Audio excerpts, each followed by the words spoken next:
ಚಪಾತಿ ಹಿಟ್ಟಿಗಿಂತ ಸ್ವಲ್ಪ ಸಣ್ಣ ಉಂಡೆ ತಗೊಂಡು ಈ ಥರ ಕೈಯಲ್ಲೇ ಅಗಾಲ ಮಾಡಿಕೊಂಡು ಅಥವಾ ಲಟ್ಟಣಿಗೆಯಿಂದ ಈ ಥರ ಲಟ್ಟಿಸ್ಕೊಂಡು ಮಾಡಿದ್ರು ಆಯಿತು. ತುಪ್ಪ ಹಾಕ್ಕೊಂಡು ನೀಟಾಗಿ ಬೇಯಿಸ್ಕೊಳ್ಬೇಕು. ಈ ರೀತಿಯಲ್ಲಿ ಸ್ವಲ್ಪವೂ ಹರಿದು ಹೋಗಲ್ಲ. ನಮಸ್ತೆ ಎಲ್ಲರನ್ನೂ ಸುಸಿಸ್ ಕಿಚನ್ಗೆ ಸ್ವಾಗತ ಮಾಡಿಕೊಂಡು ಇವತ್ತು ಅದ್ಭುತವಾದ ಒಂದು ರೆಸಿಪಿ ಮಾಡ್ತೀನಿ. ಬನ್ನಿ ಹೇಗೆ ಮಾಡೋದು ನೋಡೋಣ. ಇವತ್ತು ವಿಶೇಷವಾದ ಶೇಂಗಾ ಹೋಳಿಗೆಯನ್ನು ಮಾಡ್ಕೊಳ್ತಾ ಇದ್ದೀನಿ. ಹಬ್ಬ ಹರಿದಿನ ಯಾವುದರಲ್ಲಿ ಕೂಡ ದಿಢೀರಂತ ಮಾಡ್ಕೊಳ್ಳುವಂಥ ಶೇಂಗಾ ಹೋಳಿಗೆ ಭಾಳ ರುಚಿಯಾಗಿರುತ್ತೆ. ಅದಕ್ಕಿಂತ ಮೊದಲು ನೀವು ನನ್ನ ಚಾನಲ್ಗೆ ಹೊಸಬರಾಗಿದ್ದರೆ ಪ್ಲೀಸ್ ಸಬ್ಸ್ಕ್ರೈಬ್ ಮಾಡ್ಕೊಳ್ಳಿ, ಪಕ್ಕದಲ್ಲೇ ಇರುವ ಬೆಲ್ ಬಟನನ್ನು ಕ್ಲಿಕ್ ಮಾಡ್ಕೊಳ್ಳಿ. ಶೇಂಗಾ ಹೋಳಿಗೆ ಮಾಡ್ಕೊಳ್ಳಲು 1 ಕಪ್ಪಷ್ಟು ಸಿಪ್ಪೆ ತೆಗೆದು ಈ ಥರ ಶೇಂಗಾನ ಇಟ್ಕೊಂಡಿದ್ದೀನಿ. 2 ಕಪ್ಪಷ್ಟು ಗೋಧಿ ಹಿಟ್ಟನ್ನು ಹಾಕ್ಕೊಂಡಿದ್ದೀನಿ. ರುಚಿಗೆ ತಕ್ಕಷ್ಟು ಏಲಕ್ಕಿ ಪೌಡರ್, ಒಂದು ಅರ್ಧ ಕಪ್ಪಷ್ಟು ಬಿಳಿ ಎಳ್ಳನ್ನು ತೊಗೊಂಡಿದ್ದೀನಿ. ರುಚಿಗೆ ತಕ್ಕಷ್ಟು ಬೆಲ್ಲನ ಈ ಥರ ತುರಿದು ಇಟ್ಕೊಂಡಿದ್ದೀನಿ. ವಿಶೇಷವಾದ ಪೌಡ್ರನ್ನ ಹಾಕ್ಕೊಳ್ತೀನಿ. ಅದೇನು ಅಂತ ಮಾಡ್ತಾ ಹೇಳ್ತಾ ಹೋಗ್ತೀನಿ. ಶೇಂಗಾ ಹುರ್ಕೊಳ್ಳಲು ಒಂದು ಪಾತ್ರೆ ಬಿಸಿಗೆ ಇಟ್ಕೊಂಡಿದ್ದೀನಿ. ಲೈಟಾಗಿ ಹುರ್ಕೊಂಡ್ರೆ ಸಾಕು, ಜಾಸ್ತಿ ಏನು ಬೇಡ. ಯಾಕೆಂತಂದರೆ ಸಿಪ್ಪೆ ತೆಗೆದು ಅರ್ಧ ಹುರಿದಿರುವಂಥದ್ದು ಇದು. ಹಾಗಾಗಿ ಲೈಟಾಗಿ ನಿಧಾನ ಉರಿಯಲ್ಲಿ ಹುರ್ಕೊಂಡ್ರೆ ಸಾಕು. ಇಷ್ಟ ಆದರೆ ಸಾಕು. ಇದನ್ನು ತಣ್ಣಗಾಗಲು ಬಿಡೋಣ. ಸೇಮ್ ಪಾತ್ರೆಗೆ ಎಳ್ಳು ಹಾಕಿ ಹುರ್ಕೊಳ್ಳೋಣ. ಎಳ್ಳು ಚಟಪಟ ಅನ್ನೋ ತನಕ ಹುರ್ಕೋಬೇಕು. ಶೇಂಗಾ ಹೋಳಿಗೆ ಮಾಡ್ಕೊಳ್ಳೋಕ್ಕೆ ಕಣಕ ರೆಡಿ ಮಾಡ್ಕೊಳ್ಳೋಣ. ಗೋಧಿ ಹಿಟ್ಟನ್ನು ಹಾಕ್ಕೊಂಡು ರುಚಿಗೆ ತಕ್ಕಷ್ಟು ಉಪ್ಪು, ಸ್ವಲ್ಪ ಎಣ್ಣೆ ಹಾಕಿ ಕಲಿಸ್ಕೊಳ್ಳೋಣ. ಗಟ್ಟಿಯಾಗಿ ಕಲಿಸ್ಕೊಳ್ಬೇಕು. ರುಚಿಗೆ ತಕ್ಕಷ್ಟು ಪುಡಿ ಉಪ್ಪು ಹಾಕ್ಕೊಳ್ತೀನಿ. 1 ಟೇಬಲ್ ಸ್ಪೂನಷ್ಟು ಎಣ್ಣೆ ಹಾಕ್ಕೊಳ್ತಾ ಇದ್ದೀನಿ. ನಾನು ಆಗಲೇ ಹೇಳಿದೆ ವಿಶೇಷವಾದ ಒಂದು ಪೌಡ್ರ್ ಹಾಕ್ಕೊಳ್ತೀನಿ ಅಂತ. ಅದೇನಪ್ಪ ಅಂದರೆ ಕಡಲೆಬೇಳೆ ಪೌಡರ್ ಒಂದು 2 ಟೇಬಲ್ ಸ್ಪೂನಷ್ಟು ಸೇರಿಸ್ಕೊಂಡ್ರೆ ಈ ಶೇಂಗಾ ಹೋಳಿಗೆ ಸ್ವಲ್ಪನೂ ಹರಿದು ಹೋಗಲ್ಲ. ನೀವು ಒಂದ್ಸಲ ಟ್ರೈ ಮಾಡಿ. ಚೆನ್ನಾಗಿ ಮಿಕ್ಸ್ ಮಾಡಿಕೊಂಡು ಗಟ್ಟಿಯಾಗಿ ನಾದ್ಕೋಬೇಕು ಮಾತ್ರ, ತೆಳ್ಳಗೆಲ್ಲ.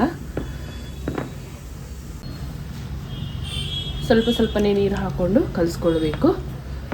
ಒಂದು ಅರ್ಧ ಗಂಟೆ ಇದನ್ನು ನೆನೆಯಕ್ಕೆ ಬಿಟ್ಟರೆ ಸಾಕಾಗುತ್ತೆ. ಹೂರ್ಣ ರೆಡಿ ಮಾಡ್ಕೊಳ್ಳೋಷ್ಟರಲ್ಲಿ ಇದು ನೆಂದರೆ ಸಾಕು, ಮಾಡ್ಕೋಬೋದು ದಿಢೀರಂತ.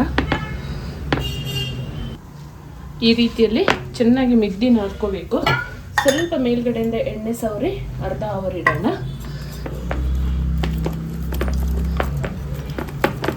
ಹಿಟ್ಟು ಕಲಸಿ ಅದು ಮಿರಿ ಮಿಂಚುತ್ತಾ ಇರಬೇಕು. ಅಷ್ಟು ಚೆನ್ನಾಗಿ ಕಲಿಸ್ಕೊಳ್ಬೇಕು. ಆವಾಗ ಹೋಳಿಗೆ ಮಾಡ್ಕೊಳ್ಳಲು ಈಸಿ ಆಗುತ್ತೆ. ಅರ್ಧ ಗಂಟೆ ನೆನೆಯಲು ಬಿಡೋಣ.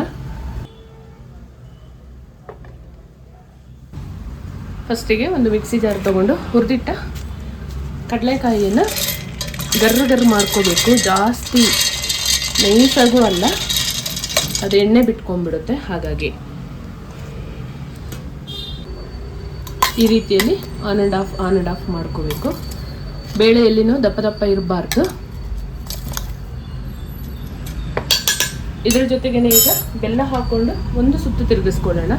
ಯಾಕೆಂತ ಹೇಳಿದರೆ ನಾವು ತುರಿದು ಇಟ್ಕೊಂಡಿರೋದ್ರಿಂದ ಅಷ್ಟೇ ಸಾಕಾಗುತ್ತೆ. ಜಾಸ್ತಿ ದಪ್ಪ ಕೂಡ ಇಲ್ಲ ಬೆಲ್ಲ. ಹಾಗಾಗಿ ಸ್ವಲ್ಪ ಎಳ್ಳನ್ನು ಇಟ್ಕೊಂಡು ಅರ್ಧ ಎಳ್ಳನ್ನು ಇದಕ್ಕೆ ಸೇರಿಸಿ ಗ್ರೈಂಡ್ ಮಾಡ್ಕೊಳ್ತೀನಿ. ಹುರಿದ ಎಳ್ಳನ್ನು ಸೇರಿಸ್ಕೊಳ್ಳೋಣ. ಹೋಳಿಗೆಯಲ್ಲಿ ಬಾಯಿಗೆ ಸಿಗುವಾಗ ತುಂಬ ಚೆನ್ನಾಗಾಗುತ್ತೆ ಇದು ತುಪ್ಪದ ಜೊತೆ. ಹಾಗಾಗಿ ಅರ್ಧ ಇಟ್ಕೊಂಡಿದ್ದೀನಿ ನಾನು. ಸ್ವಲ್ಪ ಏಲಕ್ಕಿ ಪುಡಿ ಕೂಡ ಸೇರಿಸ್ಕೊಳ್ತೀನಿ. ಸ್ವಲ್ಪ ಒಣಶುಂಠಿ ಪೌಡ್ರನ್ನು ಸೇರಿಸ್ಕೊಳ್ತೀನಿ. ಇದು ತುಂಬ ರುಚಿ ಕೊಡುತ್ತೆ. ಈ ರೀತಿಯಲ್ಲಿ ಹೂರ್ಣ ರೆಡಿ ಮಾಡಿಕೊಂಡ್ರೆ ಆಯಿತು.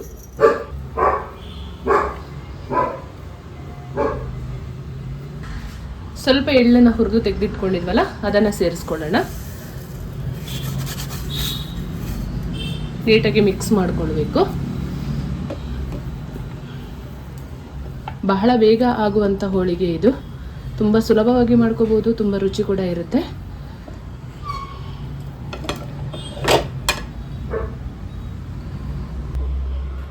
ಅರ್ಧ ಗಂಟೆ ಆಗಿದೆ.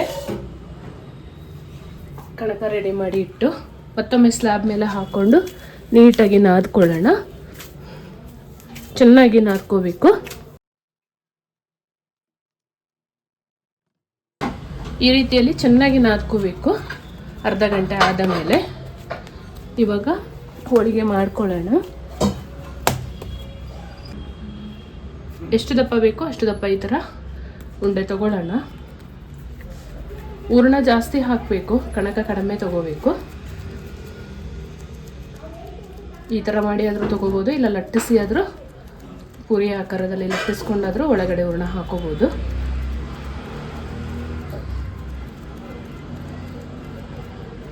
ಇದಕ್ಕೆ ಇವಾಗ ಹೂರಣ ತುಂಬಿ ಸಣ್ಣ ಸಣ್ಣದಾಗಿ ಲಟ್ಟಿಸ್ಕೊಳ್ಳೋಣ. ಜಾಸ್ತಿ ಅಗಾಲ ಮಾಡೋದೇನೂ ಬೇಕಾಗಿಲ್ಲ.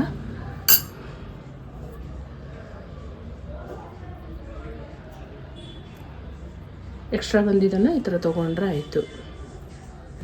ಇಲ್ಲ ಅಲ್ಲಿಗೆ ಈ ಥರ ಅಂಟಿಸಿ ಮಾಡಿಕೊಂಡ್ರೆ ಆಯಿತು. ನಾನು ಇಲ್ಲಿ ಲಟ್ಟಿಸ್ಕೊಳ್ಳೋಕ್ಕೆ ಹಾಕೊಳ್ಳೋಕ್ಕೆ ಅಕ್ಕಿ ಹಿಟ್ಟನ್ನು ತೊಗೊಂಡಿದ್ದೀನಿ. ನೀವು ಗೋಧಿ ಹಿಟ್ಟಾದರೂ ತೊಗೋಬೋದು, ಮೈದಾದಲ್ಲಿ ಕೂಡ ಕಲಸಿ ಮಾಡ್ಕೋಬೋದು. ಸಾಫ್ಟಾಗಿ ಲಟ್ಟಿಸ್ಕೊಳ್ಬೇಕು.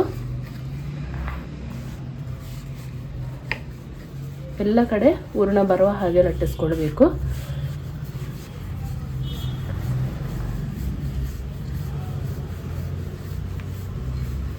ತುಂಬ ಏನು ಪ್ರೆಸ್ ಮಾಡಿ ಲಟ್ಟಿಸ್ಕೊಳ್ಳೋದು ಬೇಕಾಗಿಲ್ಲ.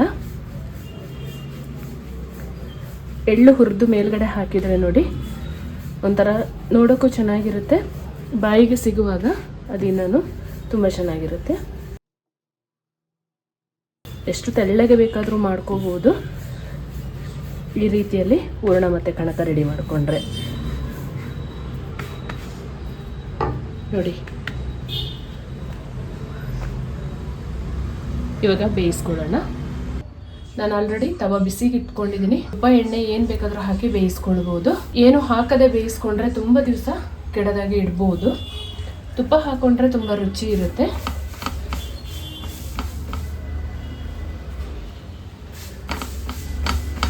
ನೀಟಾಗಿ ತಿರುವಿ ಬೇಯಿಸ್ಕೊಳ್ಬೇಕು. ನೀಟಾಗಿ ಬೆಂದಿದೆ. ಇವಾಗ ತಗೊಳ್ಳೋಣ. ಎಲ್ಲವನ್ನು ಇದೇ ಥರ ಮಾಡ್ಕೊಳ್ಳೋಣ. ಮತ್ತೊಮ್ಮೆ ಹಾಕ್ಕೊಂಡು ಬೇಯಿಸ್ಕೊಳ್ಳೋಣ. ಸುತ್ತಲೂ ಸ್ವಲ್ಪ ತುಪ್ಪ ಹಾಕ್ಕೊಳ್ಳೋಣ. ಬೇಗನೆ ಆಗುವಂಥ ದಿಢೀರಂತ ಮಸ್ತಾಗಿ ಬರುವಂಥ ಹೋಳಿಗೆ ಇದು. ತಿರುವಿ ಬೇಯಿಸ್ಕೊಳ್ಳೋಣ. ನಾನು ತೊಗೊಂಡಿರುವಂತಹ ಗೋಧಿ ಹಿಟ್ಟಿಗೆ 25 ಹೋಳಿಗೆಯನ್ನು ರೆಡಿ ಮಾಡ್ಕೊಂಡಿದ್ದೀನಿ. ಶೇಂಗಾ ಹೋಳಿಗೆ ತುಂಬ ಮಸ್ತಾಗಿರುತ್ತೆ. ಹಾಗೆ ತುಂಬ ಮಾಡೋದು ಕೂಡ ತುಂಬ ಸುಲಭ. ದಿಢೀರಂತ ಮಾಡ್ಕೋಬೋದು. ಹಬ್ಬ ಹರಿದು ಯಾರಾದರೂ ಗೆಸ್ಟು ಬಂದರೂ ಕೂಡ ದಿಢೀರಂತ ಮಾಡಿಕೊಳ್ಳುವಂಥ ಹೋಳಿಗೆ ಇದು. ತುಂಬ ಅದ್ಭುತ ರುಚಿ ಇರುತ್ತೆ. ತುಪ್ಪ ಹಾಕದೇನೂ ಮಾಡಿ ತೋರಿಸಿದ್ದೀನಿ, ತುಪ್ಪ ಹಾಕಿನೂ ಮಾಡಿ ತೋರಿಸಿದ್ದೀನಿ. ನೀವು ಯಾವುದು ಬೇಕೋ ಅದನ್ನು ಚೂಸ್ ಮಾಡಿಕೊಂಡು ಮಾಡ್ಕೋಬೋದು. ಎಣ್ಣೆ ಕೂಡ ಹಾಕಿ ಮಾಡ್ಕೋಬೋದು. ತುಂಬ ಸುಲಭವಾಗಿ ಮಾಡ್ಕೋಬೋದು. ಯಾರು ಬೇಕಾದರೂ ಹೊಸಬ್ರು ಕಲಿಯುವಂಥವ್ರು ಕೂಡ ಒಂದು ಚೂರು ಹರಿಯದೆ ಮಾಡಿಕೊಳ್ಳಲಿಕ್ಕೆ ನಾನೊಂದು ಸೀಕ್ರೆಟ್ ಇಂಗ್ರೀಡಿಯೆಂಟ್ಸ್ ಕೂಡ ಆ್ಯಡ್ ಮಾಡಿದ್ದೆ. ಕಂಪ್ಲೀಟಾಗಿ ವಿಡಿಯೋ ನೋಡಿ ಚೆಕ್ ಮಾಡಿ. ಎಲ್ಲ ಥರದ ಅಡುಗೆಗಳಿಗೆ ನನ್ನ ಚಾನಲ್ನ ವಿಸಿಟ್ ಮಾಡಿ. ನೀವು ಆ ಅಡುಗೆಯನ್ನು ಮಾಡಿ ಹೇಗೆ ಬಂತು ಅಂತ ನನಗೆ ಕಮೆಂಟಲ್ಲಿ ತಿಳಿಸೋದನ್ನು ಮರಿಬೇಡಿ.